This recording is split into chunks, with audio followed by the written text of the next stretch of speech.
Howdy, glowworms. We are so back. We are so extremely back. I have not recorded a Glowland episode, in like 2 years, which is kind of crazy. And I wasn't really sure if I ever was going to do any more of Glowland.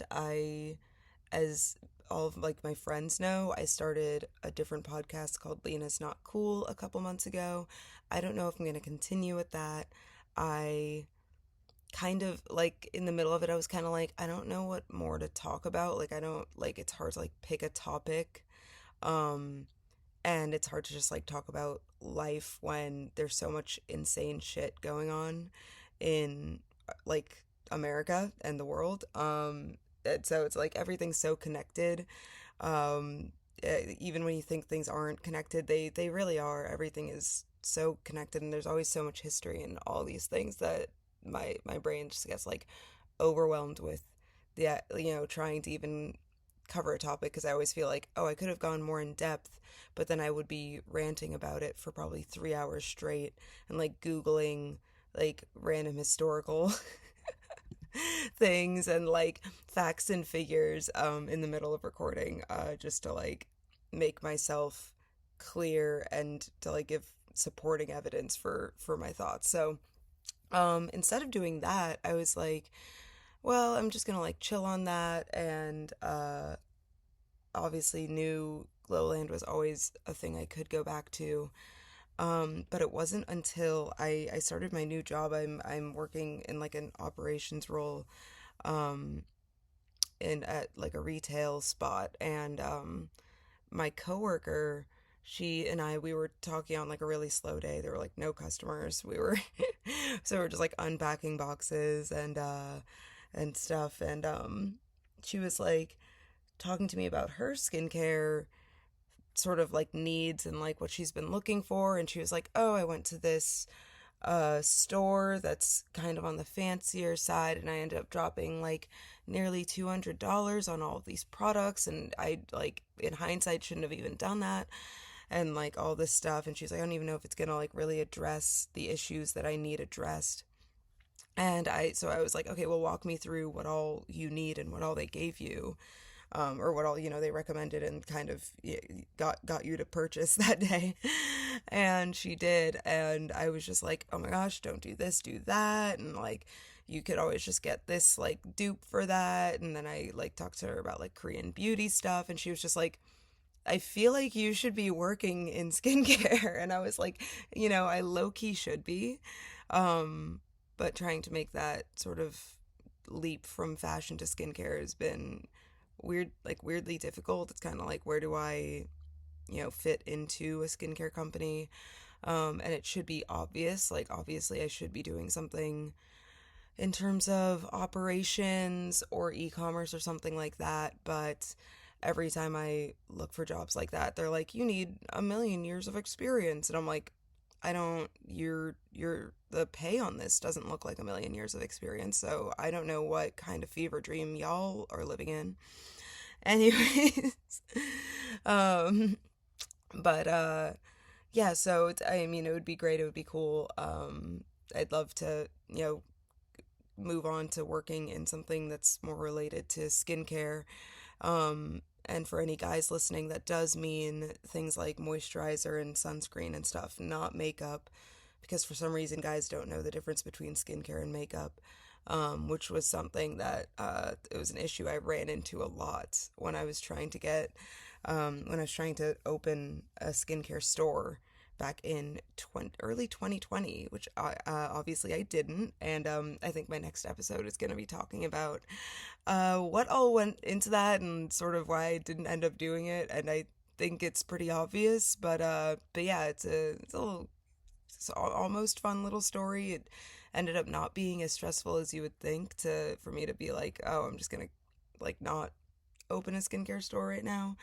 Um, but it is the reason that this podcast became a thing. So yeah, next time I want to cover that. But today, I wanted to talk about a brand that did come up within this conversation about skincare that I had with my coworker the other day, because she was talking to me about how she used to live in New York and she used to um, try to go get facials and try to like try these like expensive things. Like she had like a nice job, she could afford to, go to places to do all this and afford all the different products.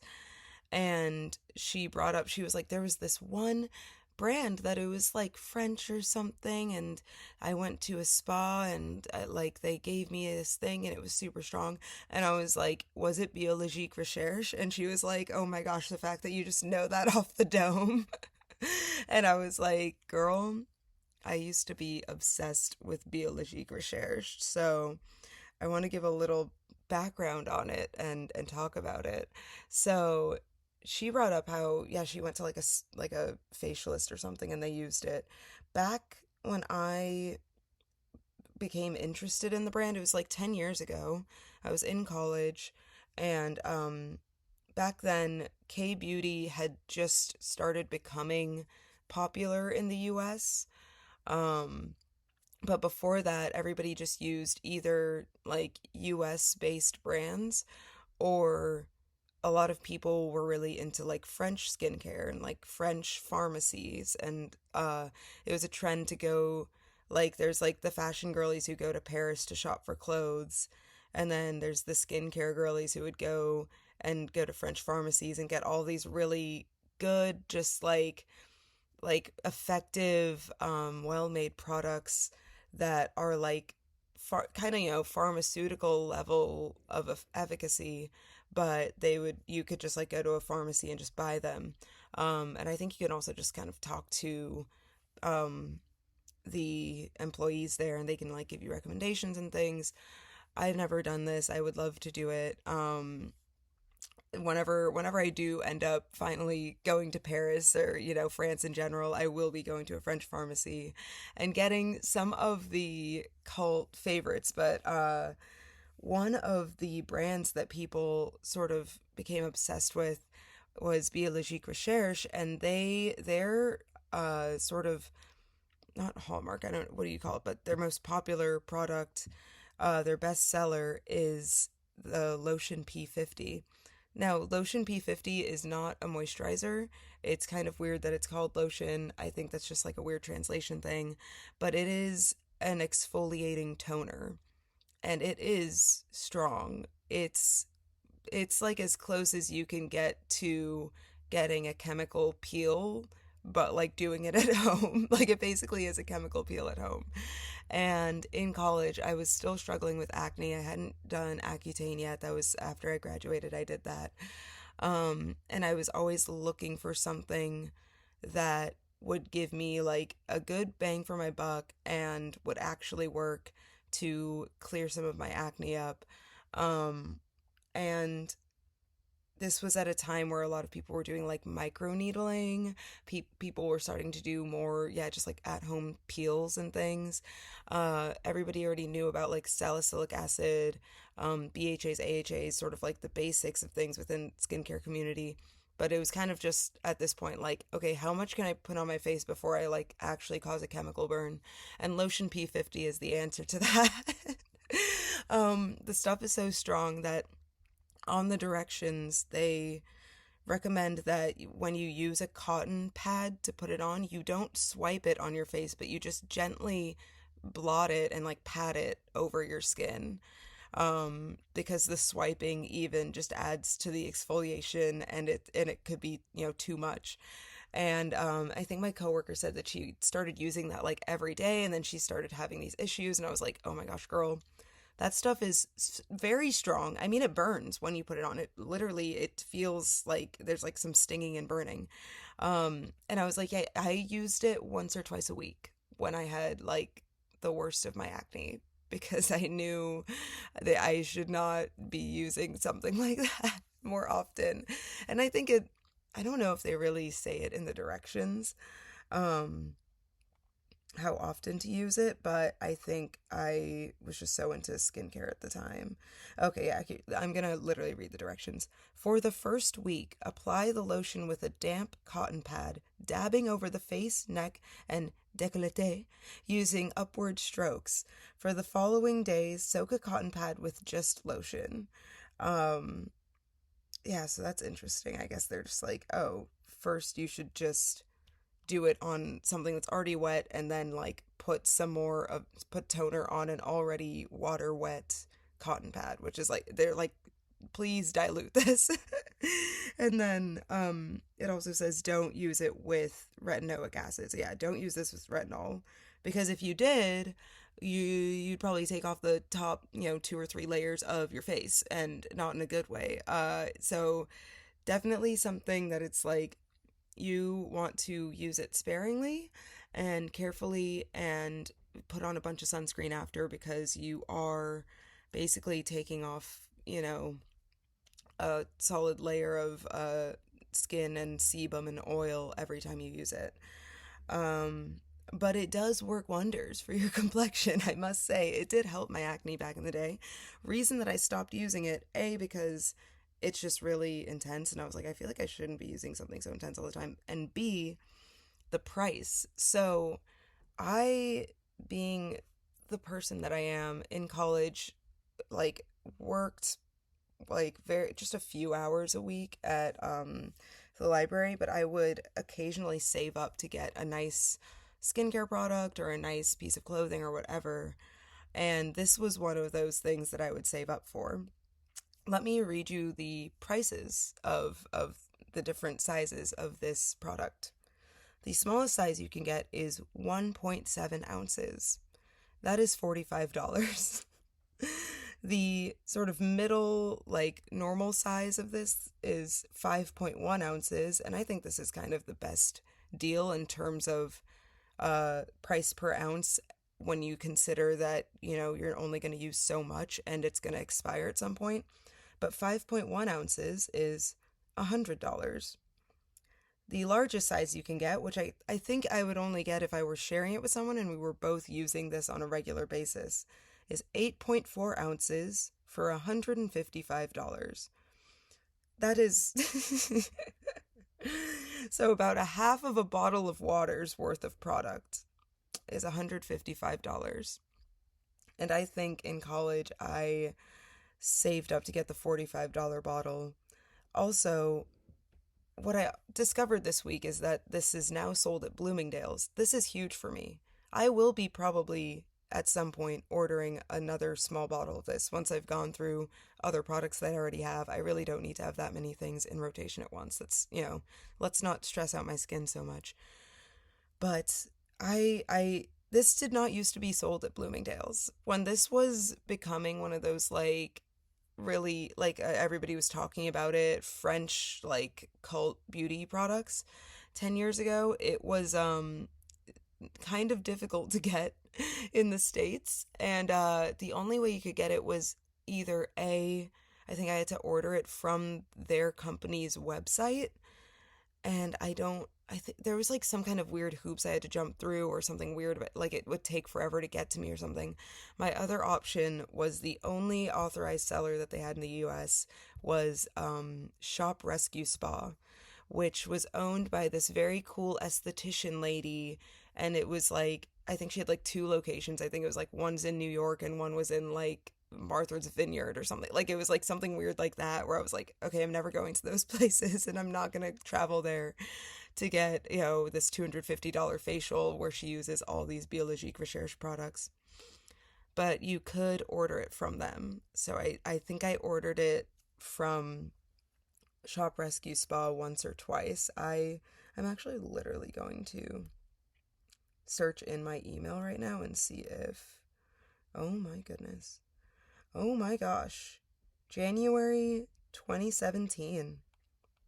Thank you for your recent purchase of, oh, I didn't just get the Lotion P50, I got the original 1970 formulation, which is I think it has like fucking formaldehyde in it or something. Like it's something crazy where it's like there's a reason that they reformulated it. But I did not care and I did order that and I was a little insane about it. And it doesn't say how much I paid. I later on ordered the lotion P50 Pigment 400, which was meant to target hyperpigmentation. It also does not say how much that was. Um, but yeah, I've got the receipts. I did order this in back back in the day, but I don't see how much any of it was, unfortunately. I can probably try to find it. Sorry for this awkward pause here. Nope, don't know how much it was back in the day, but I think it was comparable. Anyways, I say all that to say that it was difficult for me in college to get this, and I still did it. Like, I still bought it. But now it's so much easier. I can literally just go over to Century City, Bloomingdale's, and just pick up a bottle. Like they have it in store. Like that's the concept of that is crazy to me because they made it so hard 10 years ago to get this for whatever reason. And I'm like happy that it's there. It's like a good thing, but I'm also like, dear Lord, make sure that people know how to use it. And clearly the average just like person who's not as into skincare as me, that clearly it's you don't intuitively know like, hey, you should only be using this once or twice a week, especially if your skin is really new to like really strong acids and like peels and stuff. Because like if over time, as your skin matures and it gets used to it, you can get like stronger and stronger chemical peels. And in a similar way, I mean, the same thing goes with retinol, same thing goes with acids. Your skin has to work its way up to that. And yeah, you shouldn't overdo it with acids, especially if you're just starting out. And even after all these years, I still probably would only use this lotion P50 stuff like twice a week because it's just so strong. Anyways, other than those two products, I think they gave me samples of this really weird other. I'm gonna have to look it up because I should have looked it up before, but I think it was the Masque Vivant, and it was this weird, like very yeasty. It felt like I was putting Marmite on my face.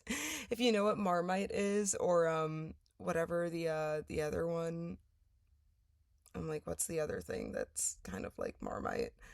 Um, but yeah, if you or like Vegemite, like those things, it's like yeasty, dark, like it was just this weird mask that I was using, and I think my skin liked it, but it's just so expensive as well. Like I did not end up buying a full size bottle. 3.4 ounces of that mask is $95. So yeah, I did not end up buying that. But now that I'm like an adult that makes like, somewhat normal income, I'm like, I kind of want to start saving up and like trying out their different products over time, not all at once. I'm not going to get a full Biologique Recherche skincare routine. That would be kind of insane. That would be $1,000 skincare routine, I think. I will not be doing that, but I would like to, over the next like year or two, maybe, just like pick up their different products, especially now that it's a lot easier for me to get them. Um, but yeah, that's really the a bit of the background of that. And yeah, the brand it's just this like old French brand. I say old, but yeah, like 90 it's from the 1970s obviously. The original lotion P50 was from 1970, and it's just like one of those cult classics that I people just like swear by. And I can't believe anybody used that on a regular basis in 1970. Oh my lord, I cannot imagine. Um, but yeah, I would love to go back to using it, and I'm really excited to, I think, talk about a few more like sort of cult classic brands and current brands, and like I mean as in like newer brands and everything. And some of the other cool skincare related stuff that I've seen. online and just around lately. I think also I'm gonna have to talk about my current skincare routine a couple weeks from now in my like next episode. But a lot of things haven't changed, and then a few things have, and it's I feel like I'm pretty consistent about what I like to do. Um, but yeah, thank you so much for listening. And if there's anything that you'd like to hear me talk about, or any sort of like beauty brands or products or anything that you've been obsessed with, go ahead and comment them down below. And yeah, uh, please, I don't know, like and subscribe. I don't know, what are the kids saying these days? I don't know. Thanks so much for listening, guys. Talk to you later. Bye.